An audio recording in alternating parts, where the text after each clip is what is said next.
Hello दोस्तों, MS world में आपका स्वागत है, जहां आपको मिलता है कॉम्पिटिटिव एग्जाम के इंपॉर्टेंट क्वेश्चंस का आसान सॉल्यूशन। आज के इस वीडियो में हम लोग सीजीपीएससी 2024 जो कि 11 फरवरी 2024 को कंडक्ट किया गया था, पेपर 2 के हिंदी के प्रश्न पत्रों का सॉल्यूशन देखेंगे। इस वीडियो में हम लोग प्रश्न पत्र में आए हुए प्रश्नों से संबंधित तथ्यों के बारे में भी जानेंगे, तो जुड़े रहिएगा अंत तक हमारे साथ इस वीडियो में। चलिए शुरू करते हैं। दोस्तों, पहले प्रश्न में दो सूचियां दी हुई हैं। सूची 1 में रूढ़, यौगिक और योग रूढ़ ये शब्द लिखे हुए हैं, जबकि इनसे संबंधित शब्द सूची 2 में लिखे हुए हैं। इनका सही जोड़ी हमें मिलाना था। दोस्तों, सबसे पहला है रूढ़ शब्द। रूढ़ शब्द ऐसा शब्द होते हैं जो हमेशा एक विशेष अर्थ प्रकट करते हैं, और यदि इनको अलग कर दिया जाए, यानी कि तोड़ दिया जाए, तो इनके खंडों का कोई विशेष अर्थ नहीं निकलता है। तो इस हिसाब से अगर ऑप्शन में हम देखेंगे तो घोड़ा रूढ़ शब्द होगा। दोस्तों, अगला शब्द है यौगिक। यौगिक क्या है? दो अलग अलग शब्दों के योग से बनेंगे, और इन दोनों शब्दों यानी कि जिन भी शब्दों से वो मिलकर बने होंगे उनका अपना अर्थ होगा। ठीक है, इनमें से सही ऑप्शन देखेंगे तो पाठशाला। पाठ और शाला दो शब्दों के योग से बना है और दोनों का अपना अर्थ होता है। दोस्तों, आखिरी है योग रूढ़ शब्द। योग रूढ़ भी दो या दो से अधिक शब्दों से मिलकर बनते हैं, लेकिन जो नया शब्द बनता है उसका एक अलग यानी कि विशेष अर्थ होता है। इसमें ऑप्शन सूची 2 में देखेंगे तो पंकज, पंक और ज यानी कि कीचड़ से जन्मा हुआ, दोनों का अलग अलग अर्थ है, लेकिन योग रूढ़ बनने के बाद इसका अलग अर्थ निकल जाता है कमल। तो दोस्तों, इस प्रकार से इस प्रश्न का सही उत्तर यदि कूट मिलाएंगे तो ऑप्शन नंबर ए सही आ जाएगा। चलिए बढ़ते हैं हमारे अगले प्रश्न की ओर। दोस्तों, अगले प्रश्न में सुवक्ता शब्द का सही अर्थ ज्ञात करना था। तो ऑप्शन नंबर ए में है जिसका आचार अच्छा हो, इसे कहते हैं सदाचारी। जिसका आचार अच्छा ना हो, इसे कहते हैं दुराचारी। तीसरा है अच्छा बोलने वाला, इसी का अर्थ होता है फ्रेंड्स सुवक्ता। अच्छा बोलने वाले को सुवक्ता कहते हैं। और आखिरी है सबको समान देखने वाला, इसे कहते हैं समदर्शी। तो इस हिसाब से 69 का ऑप्शन नंबर सी अच्छा बोलने वाला सुवक्ता शब्द का सही अर्थ हो जाएगा। दोस्तों, अगले प्रश्न में भी दो सूचियां दी हुई हैं। सूची 1 में उद्देश्य और सूची 2 में विधेय दिया हुआ है। ठीक है, इन दोनों को हमें कनेक्ट करना था। तो सबसे पहले आप जानिए कि उद्देश्य क्या होता है। उद्देश्य किसी वाक्य में वो होता है जिसके बारे में कुछ कहा जा रहा हो। जैसे कि यहाँ देख सकते हैं मेरे पिताजी, किसके बारे में बात हो रही? पिताजी के बारे में। दूसरे में माताजी और तीसरे में अध्यापक के बारे में बात हो रही है। इसके अलावा सूची 2 में विधेय दिया हुआ है। विधेय का मतलब क्या होता है? जिसके बारे में कुछ कहा जा रहा हो। जिसके बारे में कहा जा रहा हो और इसके बारे में क्या कहा जा रहा है, इसे ही हम विधेय कहते हैं। तो क्या हो जाएगा? मेरे पिताजी। ठीक है, इसका सही अगर विधेय जोड़ेंगे हम तो बाजार से खिलौने खरीद कर लाए। माताजी मंदिर में पूजा कर रही हैं और अध्यापक कक्षा में पढ़ाते हैं। आसान सा प्रश्न है, यदि आप इसे आराम से देखेंगे आराम से आंसर आ जाएगा। तो इसका यदि कूट मिला है फ्रेंड्स तो ऑप्शन नंबर ए इस प्रश्न का सही उत्तर हो जाएगा। चलिए बढ़ते हैं हमारे अगले प्रश्न की ओर। दोस्तों, अगले प्रश्न में 4 ऑप्शन दिए हुए हैं। इसमें से निश्चयवाचक सर्वनाम हमें ज्ञात करना था। तो सर्वनाम क्या होते हैं? ऐसे शब्द जो संज्ञा शब्द की स्थान पर आते हैं, उन्हें हम सर्वनाम कहते हैं। और सर्वनाम जो है वो 6 प्रकार के होते हैं। ठीक है, पुरुषवाचक, निश्चयवाचक, अनिश्चयवाचक, संबंधवाचक, प्रश्नवाचक और निजवाचक सर्वनाम।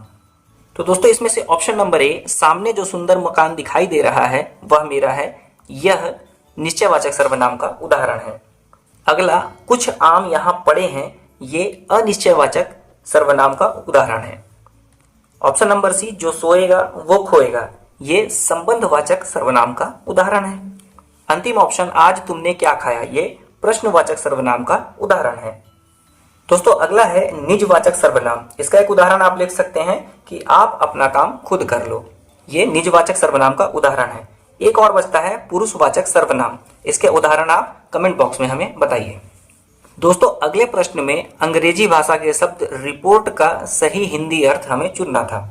4 ऑप्शन दिए हुए हैं फ्रेंड्स।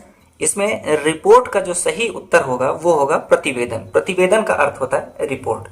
जबकि आयोजन, इसे हम क्या कह सकते हैं? इवेंट्स कहते हैं अंग्रेजी में। गतिविधि, इसे हम एक्शन कहते हैं।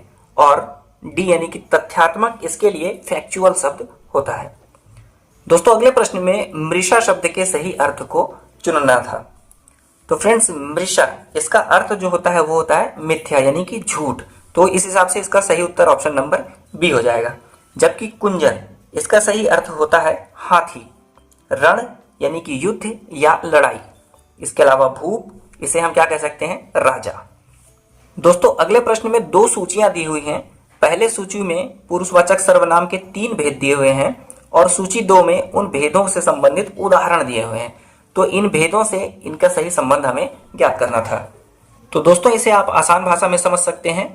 उत्तम पुरुष यानी कि मैं, मध्यम पुरुष यानी कि आप, और अन्य पुरुष यानी कि कोई भी तीसरा व्यक्ति। बस इसे ही हमें समझना है। उत्तम पुरुष यानी कि मैं, हम लोग। मध्यम पुरुष यानी कि आप, तू, तुम, आप लोग। और अन्य पुरुष में अन्य सभी, वे लोग, ये, यह, आप। ये सारे इनके उदाहरण हो गए हैं। तो यदि आप इसे कूट से मिलाएंगे तो इसका सही उत्तर ऑप्शन नंबर बी हो जाएगा। दोस्तों अगले प्रश्न में हमें व्याकरणिक दृष्टि से शुद्ध वाक्य को चुनना था। तो इस प्रश्न में सही उत्तर जो होगा वो ऑप्शन नंबर डी हो जाएगा। साहित्य और जीवन का घनिष्ठ संबंध है। दोनों के बीच में संबंध निकालना है तो सीमित संबंध, कनिष्ठ संबंध और घोर संबंध, बस इसी का हमें अंतर देखना था। तो इनके बीच में घनिष्ठ संबंध होता है। दोस्तों अगले प्रश्न में हमें आड़े हाथों लेना मुहावरे का सही अर्थ चुनना था। तो आड़े हाथों लेना, इस मुहावरे का सही अर्थ होगा खरी खरी सुनाना। जबकि सच्चाई न दिखाई देना के लिए जो मुहावरा होता है उसे आंख पर पर्दा पड़ना कहते हैं। दोस्तों अगला प्रश्न है विधानवाचक वाक्य किसे कहते हैं। रचना के आधार पर वाक्यों के 3 भेद होते हैं, सरल वाक्य, संयुक्त वाक्य और मिश्रित वाक्य।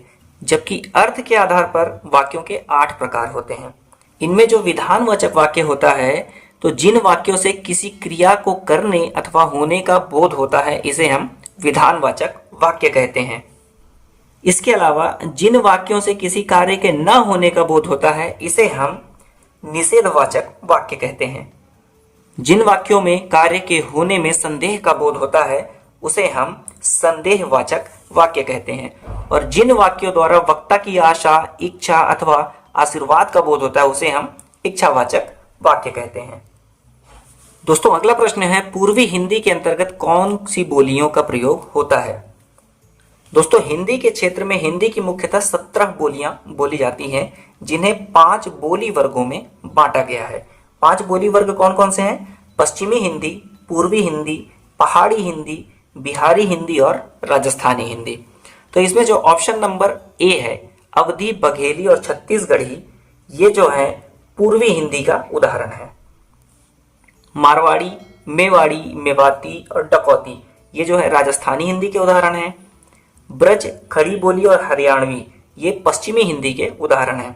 इसके अलावा 2 और बचे, बिहारी हिंदी और पहाड़ी हिंदी। ठीक है, तो बिहारी हिंदी में भोजपुरी, मगधी और नागपुरी आ जाते हैं।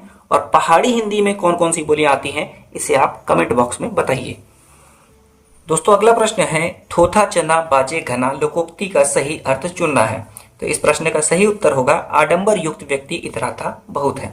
इसके अलावा जो जैसा करे उसे वैसा ही बदला देना, इसके लिए जैसा को तैसा लिख सकते हैं। और जो बात अधिक करता है वह कार्य नहीं करता, इसके लिए जो गरजते हैं वो बरसते नहीं, सही उत्तर होगा। फ्रेंड्स आय के अनुसार व्यय करना चाहिए, इसके लिए कौन सी लोकोक्ति होगी आप हमें कमेंट बॉक्स में बता सकते हैं। दोस्तों अगला प्रश्न है मिश्रित वाक्य की परिभाषा को चुनना था। तो इसका सही उत्तर ऑप्शन नंबर सी हो जाएगा कि जिस वाक्य में एक प्रधान उपवाक्य होता है और उस पर आश्रित एक या एक से अधिक उपवाक्य भी होते हैं। इस प्रश्न का सही उत्तर ऑप्शन नंबर सी होगा। इसके अलावा जिस वाक्य में एक ही उद्देश्य और एक ही विधेय होता है इसे हम सरल वाक्य कहते हैं। जबकि जिस वाक्य में सभी उपवाक्य समान स्तर के होते हैं यानी कि सबकी वैल्यू बराबर होती है इसे हम संयुक्त वाक्य कह सकते हैं।